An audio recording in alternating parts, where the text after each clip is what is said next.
Good morning students.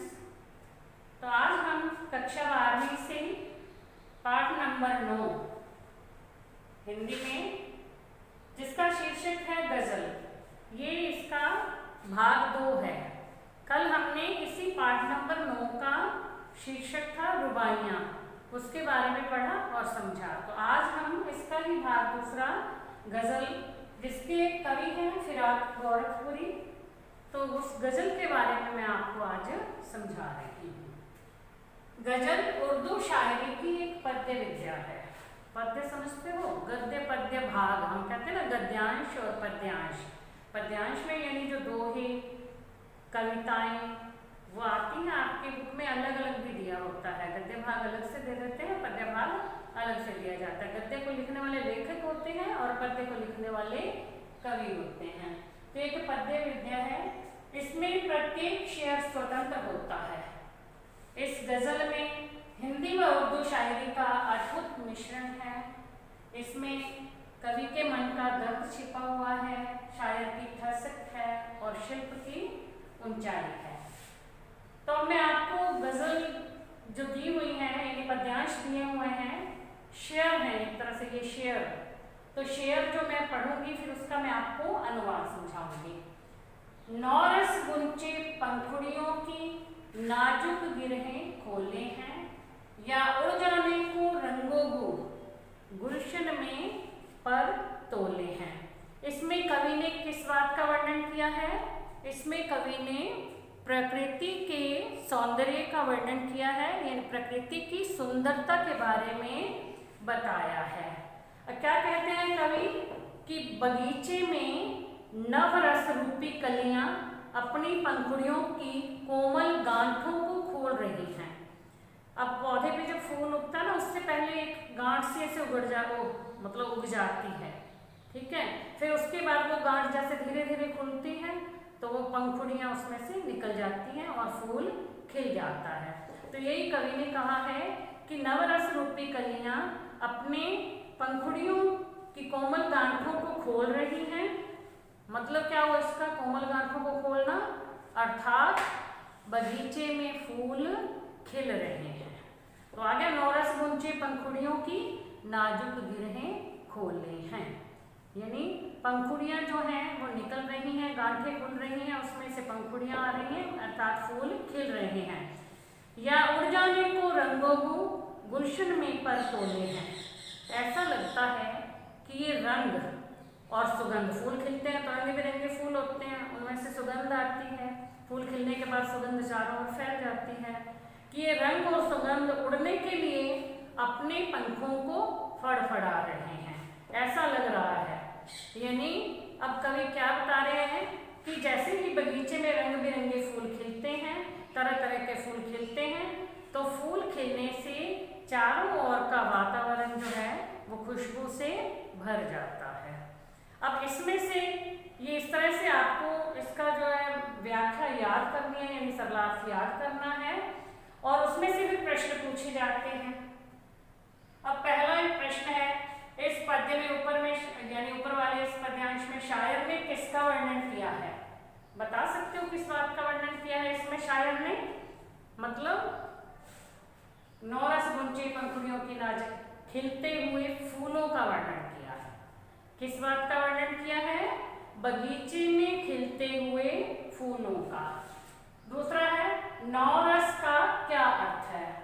साहित्य में 9 रस होते हैं, उन रसों का प्रयोग करने से जो साहित्य बनता है, साहित्य में सुंदरता आती है जब हम लिखते हैं। तो अब कई अलग अलग कवि जो हैं उन्होंने अलग अलग रसों का प्रयोग किया है। किसी ने वीर रस का प्रयोग किया है, किसी ने रौद्र रस का प्रयोग किया है, किसी ने हास्य रस का प्रयोग किया। इस तरह से अलग अलग कवियों ने अलग अलग रसों का प्रयोग किया है।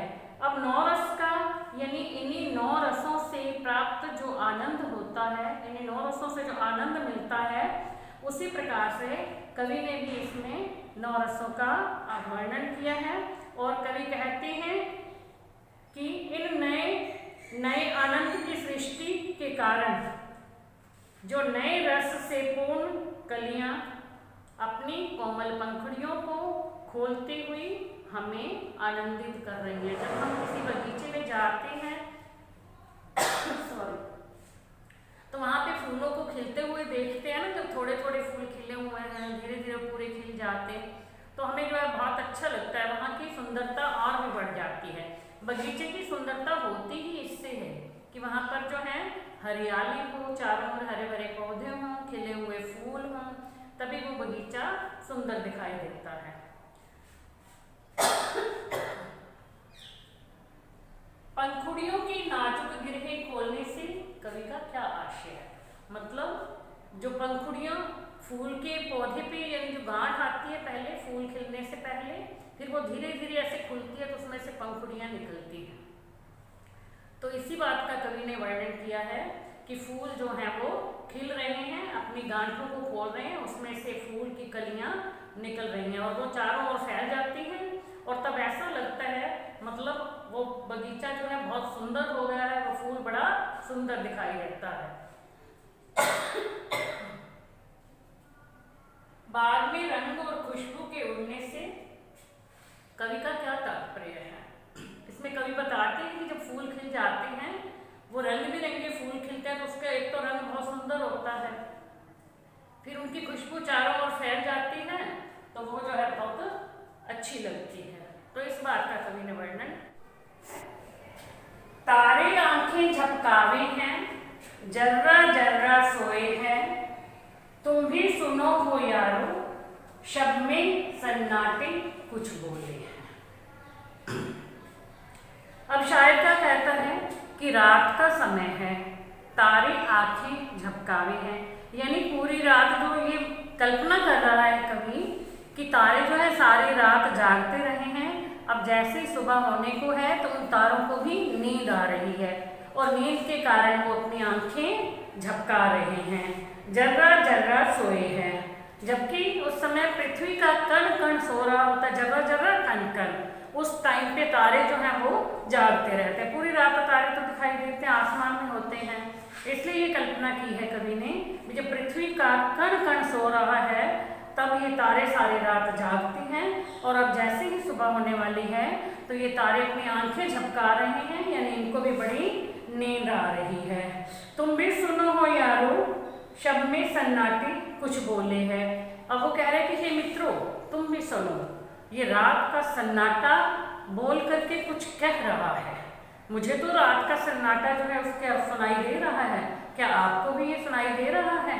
तो तुम भी ध्यान से सुनो। अब आया प्रश्न कि इस शेर में यानी इस पद्यांश में किस वक्त का या किस समय का वर्णन किया गया है? तो किस समय का वर्णन किया इस शेर में? इसमें कवि ने रात के समय का वर्णन किया है, क्योंकि इसमें बताया ना कि रात के समय, रात को जो आसमान में तारे दिखाई देते हैं और वो पूरी रात जाग रहे हैं, सोए नहीं हैं, जर्रा जर्रा सोया हुआ है, तो अब ये किस समय का वर्णन कर रहे हैं कवि? रात के समय का वर्णन कर रहे हैं। दूसरा प्रश्न है, तारे आंखें झपकावे हैं, इससे कवि का क्या तात्पर्य है? वही है कि तारे जो है सारी रात जागते रहे हैं, इसलिए उन्हें अब नींद आ रही है, और नींद के कारण उनकी आंखें झपक रही हैं, तो इसलिए तारे जो है अपनी आंखें झपका रहे हैं। इसी बात का कवि ने वर्णन किया है। जर्रा जर्रा सोए हैं में कवि ने रात की किस विशेषता को प्रकट किया है? इसमें कवि ने बताया है कि रात के समय सब लोगों पर यह प्रभाव पड़ता है कि सब लोगों को नींद आने लगती है, क्योंकि पूरा दिन में काम करने के बाद हर व्यक्ति जो है बहुत थक जाता है, थकान महसूस होने लगती है, जैसे ही रात होती है तो सब जो है वो सो जाते हैं। अब कवि ने नींद के सर्वव्यापी प्रभाव का वर्णन किया है कि सबके ऊपर नींद का प्रभाव पड़ता है, कब? जैसे ही रात में रात होती है, और रात के समय धरती का कण कण, यानी ऐसा माना जाता है कि प्रकृति की हर चीज, हर प्राकृतिक चीज जो है वो सो जाती है। कवि अपने मित्रों से क्या सुनने के लिए कह रहा है? ये चौथा प्रश्न है, क्या सुनने को कहा है कवि ने? कवि अपने मित्रों से कह रहा है कि तुम भी इस रात के सन्नाटे को ध्यान पूर्वक सुनो, सन्नाटे की आवाज सुनो। वो कहता है कि मुझे तो इस सन्नाटे की आवाज सुनाई दे रही है, क्या आपको भी सुन रहा है, कुछ महसूस हो रहा है? ये बात कवि ने कही है। तीसरा इसका जो शेर है वो है, हम हो या किस्मत हो हमारी, दोनों को एक ही काम मिला, किस्मत हमको रो लेवे है, हम किस्मत को रो लेवे हैं। अब इसमें कवि ने किस बारे में बताया है? इसमें कवि ने ये कहा है कि मैं और मेरा भाग्य यानी मेरी किस्मत, हम दोनों एक जैसे हैं। वैसा ही मैं हूँ, वैसे ही मेरी किस्मत है। अर्थात मेरा भाग्य यानी मेरी किस्मत अच्छी नहीं है। वह अपने दुर्भाग्य पर रो रहा है। वो कह रहा है कि मैं अपनी किस्मत पर रोता हूँ।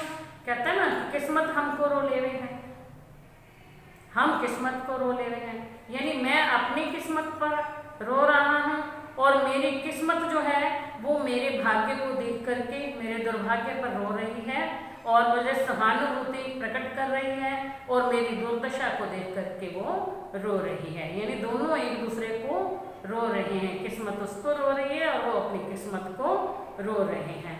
अब प्रश्न आता है, कवि और उसकी किस्मत एक जैसी कैसे है? एक जैसी कैसे है? दोनों का दुर्भाग्य जो है एक जैसा है। यानी वो कह रहे हैं, कवि तो अपने दुर्भाग्य पर रो रहा है कि उसका भाग्य बुरा है, उसकी किस्मत अच्छी नहीं है, और उसका भाग्य जो है उसकी बुरी दशा को देख करके उस पर आंसू बहा रहा है। ठीक है, कवि अपने भाग्य पर रोता है, अपनी किस्मत पर रोता है और किस्मत उसकी दुर्दशा को देख करके रोती है। फिर वो कवि अपनी किस्मत पर क्यों रोता है? कवि का भाग्य अच्छा नहीं है क्योंकि उसको जीवन में हमेशा ही असफलताओं का और निराशा का सामना करना पड़ा है।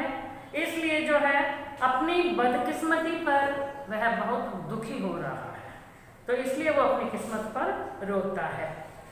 किस्मत हमको रो लेवे हैं से कवि का क्या तात्पर्य है? कवि की किस्मत जो है उसकी दुर्दशा को देख करके दुखी है, यानी उसका भाग्य उसकी बुरी दशा को देख करके दुखी है और वह उससे सहानुभूति प्रकट करता हुआ आंसू बहा रहा है, दुखी हो रहा है। अब है, इस गजल का केंद्रीय भाव स्पष्ट कीजिए। केंद्रीय भाव यानी मुख्य बात इसमें क्या बताई गई है? कवि ने जीवन की निराशा और दीनता का वर्णन किया है। क्या वर्णन किया इसमें कवि ने? अपने जीवन की निराशा का और दीनता का। कवि को, क्योंकि कवि को अपने किसी भी कार्य में सफलता नहीं मिली है, इससे वह बहुत दुखी है, इसलिए उन्होंने गजल लिखी है। तो इस बातों का कवि ने वर्णन किया है। तो आज के लिए हम इनके ये 3 जो शेर हैं इसी का हमने सर्वार्थ भी कर लिया और इसके प्रश्न उत्तर भी हो गए। तो बाकी के जो शेर हैं वो मैं आपको नेक्स्ट वीडियो में समझाऊंगी। Thank you.